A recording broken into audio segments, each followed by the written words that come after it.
think weight loss only boils down to gym, dieting and willpower.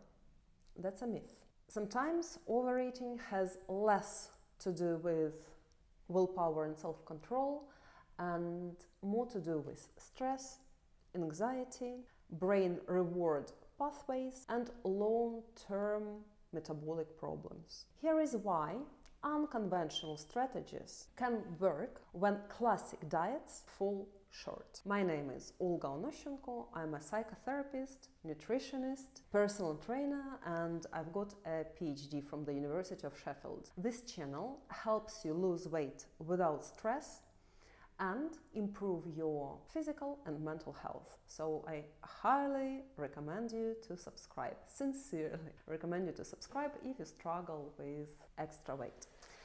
Excess weight and overeating often seem to be a failure of discipline, but this cannot be further from the truth, because science shows that regulation of our eating behavior depends on many factors: neurobiological, physiological, psychological factors and environmental factors.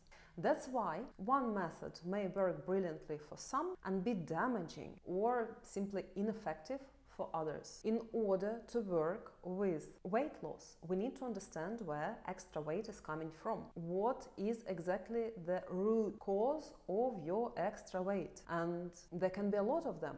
For the purposes of this video, I created 6 different groups of people that have more or less common root cause of extra weight. Maybe you will recognize yourself among one of these groups, and it will be very interesting if you do. And I will give advice specifically for that group, and it will be interesting if you really feel like you belong to this group, and if my advice really helps you to find the correct direction, what to focus on. Instead of trying a new diet, maybe you can try something else. I would really appreciate if you share your thoughts under this video in comments. So based on my experience working with different people, I created 4 different groups, 4 different types of people who struggle with extra weight, and I will suggest solutions for each of these groups. First group is my favorite because I used to be one of them. Gym bunny, those who go to the gym regularly but struggle with extra weight, and they normally think, gosh, I have such a beautiful six-pack, but it's hidden under layers of fat. Or I have amazing glutes, but nobody will ever see under a layer of fat. And I trained so hard, I burned so many calories, but somehow I managed to eat even more. And normally these people have enough discipline to never skip a training, to work their ass off during the gym session. They love CrossFit, they lift heavy, they run ultramarathons, or maybe simply are very disciplined in attending fitness classes. And they're normally very fit and have healthy muscle mass and have really good cardiorespiratory fitness, and they call themselves fit but fat. And how they normally try to regulate their weight? Either by increasing activity even more, thinking, if I burn even more calories, I will not be able to eat as much to cover these calories. I've been there, and it's totally possible to eat all the calories you burn. Doesn't matter how much you burn. And they also try to manipulate with dieting. They try keto, they try intermittent fasting, they try supplements, they try to manipulate fats and carbs ratio in their diet, but nothing works because there is overeating somewhere. Because somehow they manage to eat more than they need. Why this may happen? And this is where it all becomes individual. It can be simply overtraining and burnout, not enough recovery, chronic stress from exercise. In this case, of course, we will be hungrier, disproportionately hungry, and we will struggle to actually lose weight. We may store water because of stress, and we may crave more sugar, and so on. So first thing where you need to look at, first thing you want to look into is recovery. Sometimes it's not about your exercise schedule. Sometimes it's about your life in general, because such people are high achievers. They want more, they work hard, they have willpower for everything in the world apart from diet. And of course, I'm joking here. I keep repeating that diet is not about willpower, it's about self-regulation. So such people cannot self-regulate. They self-regulate with food. They cannot self-regulate with anything else. Of course, fitness, exercise may be one of the instruments of regulation. And what I mean by self-regulation is behaving in a way I want to behave. And this requires managing my emotions, managing my impulses, controlling my behavior. And it's not about willpower, it's about skills. Can I manage my emotions and regulate my impulses without food? And here we need to explore what's going on.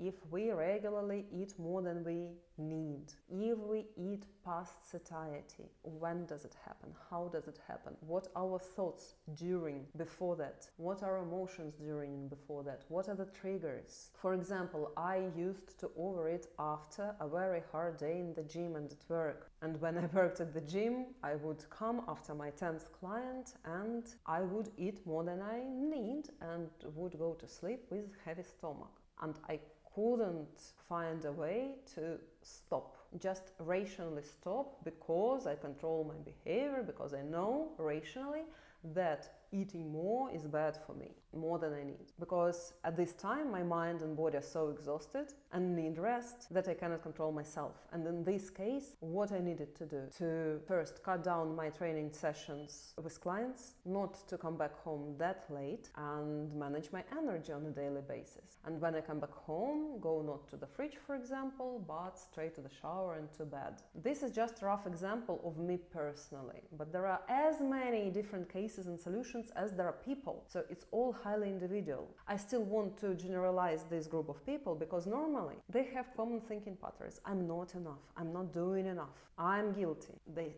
are self-critical, and they very often have this all or nothing perfectionist approach to life, to food and everything else. So if you need support in dismantling these thinking patterns, behavioral patterns, you can book a consultation with me, you can book therapy with me, and I will help you sort it out.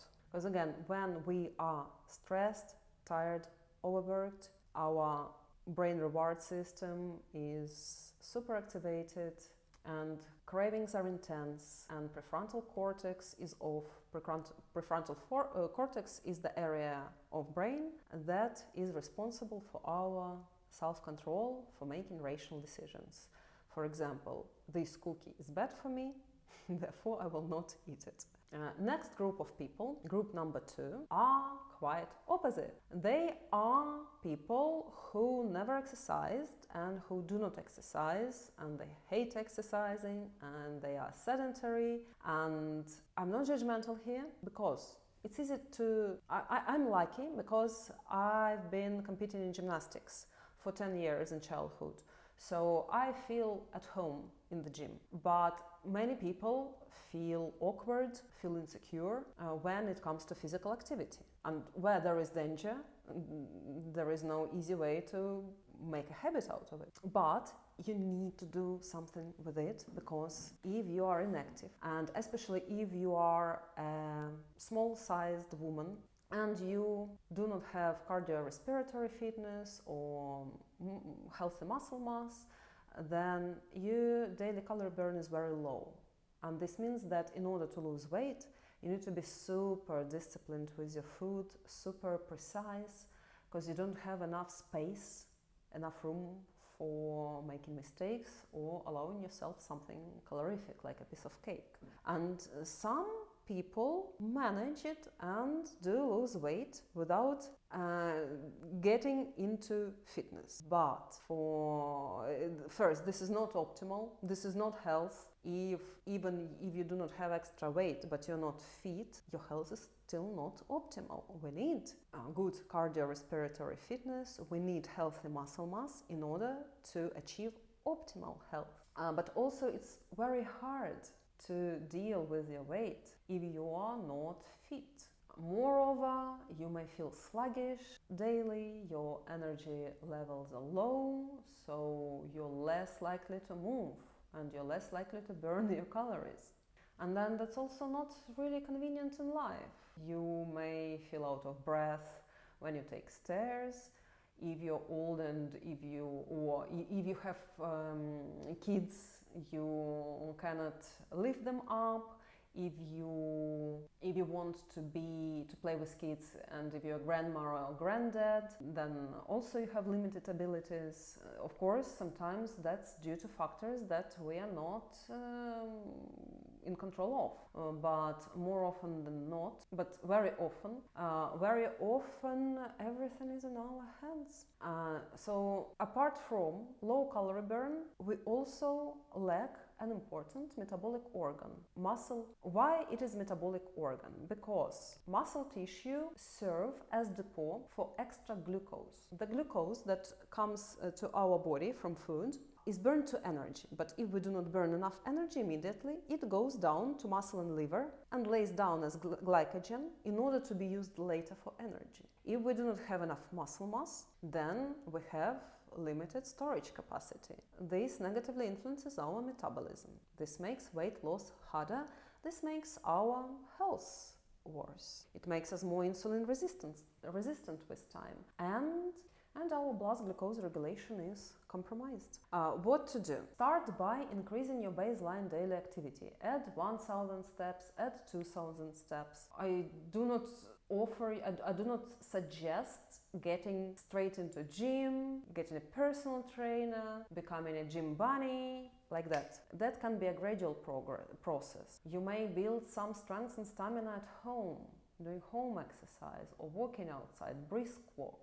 And then you try to run 5 kilometers and you fail. You can only walk 5 kilometers because if you start running, your heart rate goes overboard into red zone. And in half a year, if you keep training, if you keep trying, if you keep running, walking or running regularly, you will be able to run these 5 kilometers without being breathless, staying in zone 2 or 3, moderate heart rate. This is how we see the progress. Same with strength increase. If we could only lift 2 kilograms in biceps curls for 10 reps, in half a year we will be able to lift 10 kilograms in biceps curls for 10 reps.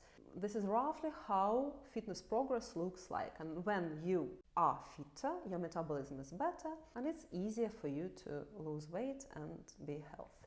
Third group, those who have lifelong struggles with weight. So many people are more or less lean when they're young, and then they gain weight because they get sedentary jobs, because they get stressed with life, and more or less most of us gain weight over time, especially in our food environment. But some people struggle with weight from very childhood. They were more interested in food than other kids, and they always struggled with weight. They were heavier, and very often their relatives, parents or grandparents, may have problems with extra weight. And they fail diets and they have a lot of extra weight and they have risk of diabetes. And here you may be surprised, but I suggest discussing options of pharmacology with your GP, with your doctor, with your endocrinologist, such as GLP-1 agonists, semaglutide, Ozempic, etc. What does this do for you? It levels up playing field. The problem is with this chronic weight where chronic weight problems are coming from very often. Reward system in the brain. It can be genetically overactive or underactive. If it's overactive, we are more interested in food. Certain areas in our brain light up more when we see food, advertisements, when we pass through McDonald's. We have to put in effort not to go into drive-through. And people who does not have this feature of their brain may forget about food, may not even notice that there is McDonald's on their way. So it's easier for them, neurobiological. It's not about the fact that someone is greedy or someone does not have willpower. No, it just means that some people have to constantly use willpower to constantly fight this food noise. And this is not their fault. And then underactive reward pathways also, underactive reward system also may play against you. It means that you eat a piece of cake and you feel like you're not satisfied, it's not enough. You need more pieces of cake in order to be as satisfied as your naturally lean friend. And what GLP-1 agonists do, they help you regulate your reward pathways. That's first and foremost. And then, of course, if your pancreas is not working well, if your insulin resistance is high, then they also help you regulate your blood glucose, which is also important because it's dangerous to stay long-term in conditions of pre-diabetes or diabetes. And also, of course, slowing down of digestion helps to stay more satiated. And this all helps. And this does not mean quitting. This just helps to level up playing field. This does not mean that you shouldn't care about exercise. This does not mean you should care about what you eat, because we don't want deficiencies. Vitamins, minerals, macronutrients. We don't want to eat low protein diet. And of course, psychotherapy will always be helpful, because sometimes it's not only about a certain neurobiology, but also psychology. Maybe we cannot regulate our emotions well. Maybe we see a threat in everyday situations, and these can be worked with. And this low-level anxiety, for example, high-level anxiety and stress and certain life contexts can be changed. For example, if you are stressed by your job, you would eat when you are procrastinating, when you do not want to come back to work tasks. And this is now not about reward pathways, that's about thinking what to do with these situations psychologically. And now I know that there can be Ozempic shortages in UK, in US. It can, if you're not diabetic, you may not get prescription, and it can be expensive privately, and it can be unavailable via NHS, and there can be a lot of problems at the moment. And while you're waiting for them to become more available, cheaper, and it will take a couple of years, you should focus not on pressuring yourself to lose weight. You should focus on establishing your exercise routine, dealing with your stress, it can be psychotherapy, and trying to eat balanced diet and taking care of your health in all the ways, apart from in all the ways that do not include so far weight loss. And if you manage your behaviors, weight loss may come as a side effect. But of course, Ozempic and other things can be really helpful here. But remember, always remember that health is more than just a number on a scale. Fourth group of people. I eat well, I eat very little, but nothing changes on scale. And here I would recommend you to, and this is a large group of people. I don't want to say they are lying. People do not want to lie. They don't want to lie to the nutritionist they're paying, and they don't want to lie to themselves, but it's just naturally, it is just natural for people to overestimate their calorie burn and underestimate their calorie consumption. There are a lot of studies proving this. Bear this in mind. So I would suggest you to, and the reason for you eating well and not losing weight is very rarely hormonal problems. More often than not, we just misjudge our food consumption or our energy burn. So I would recommend you to track your calories in the app such as MyFitnessPal or NutriCheck or other apps, or using artificial intelligence. It's so good in helping you estimate your calorie consumption and your calorie burn lately. Use activity tracker to estimate your calorie burn. Yes, they're not exact, they're not accurate, but plus minus 300 calories, they will show you how much energy you burn. Yeah, the error can be fine, can be high, but at least you can see trends in your activity. And I do not suggest you tracking your calories forever. Nobody will like it. Just 2-3 weeks to understand better what you eat, what your diet consists of, do you eat enough protein, fiber, and how many calories actually you eat. Maybe those snacks you do not notice play a big role in your diet. So tracking builds awareness. That's awareness. That's not to judge, that's to be aware. And then you can make better decisions because they will be informed decisions. And next group number 5, are people who are tired from diets, who have bad relationships with food, who restricted food for years and years, and now they're allergic to dieting. They don't want to track calories anymore. They don't want to do intermittent fasting. So this is someone who can call themselves a chronic dieter, and you don't trust anymore, don't trust your body anymore, but you also don't trust rules and restrictions anymore. So for such people, I would recommend getting to know your body and your hunger and your satiety. And for this, I would recommend a hunger scale from 1 to 10. Here is the picture. If you want to maintain weight, start eating approximately at 2-3 and finish eating at 5-6. So if you want to lose weight, you will have to be slightly hungry from time to time, and when you eat, you just need to remove the hunger, but do not get full. So you will fluctuate from definitely hungry to not full, not hungry, always thinking, I could have something else.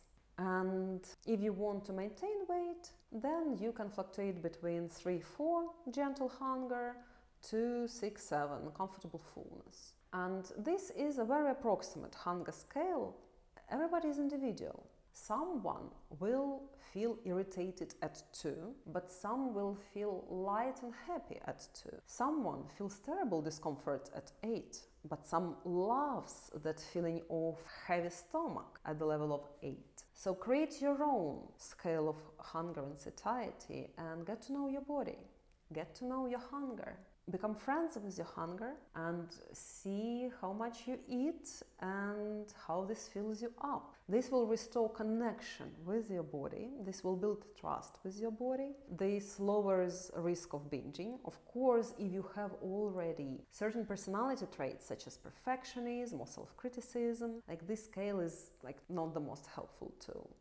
But still, such scale may add up to your sustainable habits. And the last one, for those who eat while they work or while they watch Netflix or YouTube. So if you are eating now, please put the video on pause, finish eating, and then watch or listen to me while you're walking. So you are someone who eats while scrolling, while working, looking at computer screen, commuting, standing. So standing snackers. I'm one of them. Seriously, I'm fighting this, but hard. What to do? To eat, sit down and focus on food. Avoid screens, avoid working. Pay attention to taste and fullness. Have you heard of the raising exercise? A lot of intuitive eating coaches use this exercise in order to teach people to eat mindfully. This is a good exercise and it's a good skill to have, but very often it is sold as a magic cure, and it's not. So what's the exercise? You take a raisin, you smell, you lick, you look at it, you feel the texture, you see the color, is it plump and juicy, is it wrinkled and dry?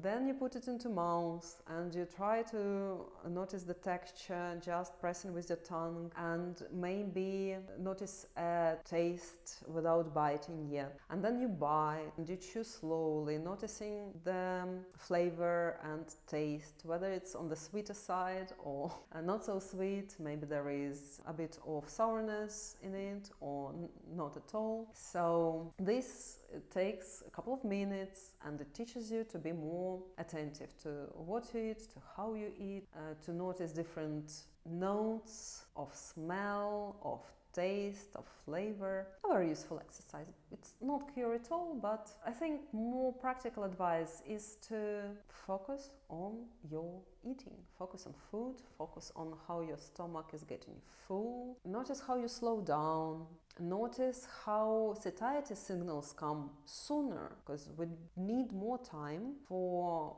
signals from stretched stomach to the brain to reach the brain and say, that's enough, we are full. 20-30 minutes very often. And we want to prevent autopilot eating. So sit down, never eat standing, never eat straight from the fridge or snack on the go. Sit down and eat. Key takeaways. Excess weight is a signal, it's a symptom. It's not a weakness, it's not a character flaw. It's like an error message in your computer program.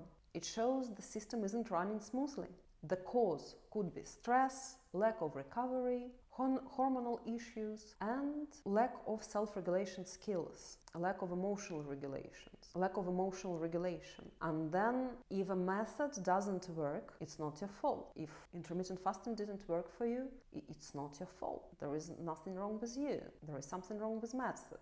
I want you to focus your attention not to look for your shortcomings, but to look for a different method that will suit you, that will target your particular root cause of extra weight. Lack of results does not mean you are incapable. It means the tool wasn't suited to your context. And the last one, the method should fit you, not the other. And the last, the method should fit you, not the other way around. Intermittent fasting can worsen self-regulating strategies, can worsen self-regulation struggles. Punishing workouts may increase stress even more. The best strategies work with your needs, not against them. So I'll repeat again and again, extra weight is not your fault. If some method doesn't work, it's not about you, it's about the method. Be curious, explore, and of course get professional help. If you'd like to work with me, there is a link under this video. You can apply to psychotherapy or weight loss support with me, and you can join me on Instagram, where I show how I imperfectly eat and exercise, and from position of self-support and self-compassion. Do not forget to subscribe to this channel, and I'll see you soon.